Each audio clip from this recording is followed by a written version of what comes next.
Welcome to Teja TV news. Indalwai మండలం CM cup క్రీడల్లో గెలుపు ఓటములు సహజమని ఇందల్వాయి తహసీల్దార్ వెంకట్రావు, ఎంపీడీఓ అనంతరావు వెల్లడించారు. క్రీడలు మానసిక ఉల్లాసానికి ప్రతీకగా నిలుస్తాయని, ఇందులో గెలుపు ఓటములు సహజంగా భావించాలని ఇందల్వాయి తహసీల్దార్ వెంకట్రావు, ఎంపీడీఓ అనంతరావుతో కలిసి బుధవారం మండల కేంద్రంలోని జెడ్పీహెచ్ఎస్ ప్రభుత్వ పాఠశాలలో మండల స్థాయి సీఎం కప్ ఆటల పోటీలను ప్రారంభించారు. ఇందల్వాయి సర్పంచ్ లోకాని గంగమణి గంగారం అధ్యక్షతన ఏర్పాటు చేసిన 2025-26 సీఎం కప్ క్రీడలను ఆయన ఈ సందర్భంగా ప్రారంభించారు. ఈ సందర్భంగా ఆయన మాట్లాడుతూ క్రీడలలో ప్రతి ఒక్కరూ గెలవలేరని, ఎవరో ఒకరు ఓడిపోక తప్పదని స్పష్టం చేశారు.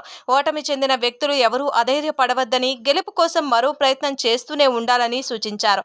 అనంతరం మండల అభివృద్ధి అధికారి అనంతరావు మాట్లాడుతూ ప్రతి ఒక్కరూ ఆటల పట్ల ఆసక్తి కనబరిచినప్పుడే ఆరోగ్యం అందుబాటులో ఉంటుందన్నారు. టీవీలు, సెల్ ఫోన్లు విద్యార్థులకు తల్లిదండ్రులు ఇవ్వకూడదని హెచ్చరించారు. దీనివలన వారి ఆరోగ్యంతో పాటు మానసిక రుగ్మతలు వస్తాయన్నారు.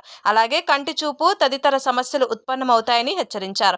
అనంతరం సర్పంచ్ల ఫోరం మండల అధ్యక్షులు సుదర్శన్ నాయక్ ఆధ్వర్యంలో ఉత్తమ ఎంపీడీఓగా ఎన్నికైన అనంతరావుని నూతనంగా గెలిచినటువంటి సర్పంచ్లు ఘనంగా సన్మానించారు.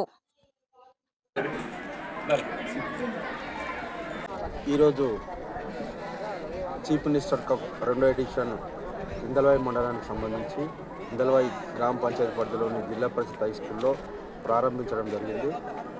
ఈ పోటీలు 28 తారీఖు నుంచి 31 తారీఖు వరకు ఉంటుంది. ఈరోజు ఖోఖో, 29 నాడు వాలీబాల్, 30 నాడు కబడ్డీ పోటీలు నిర్వహించబడతాయి.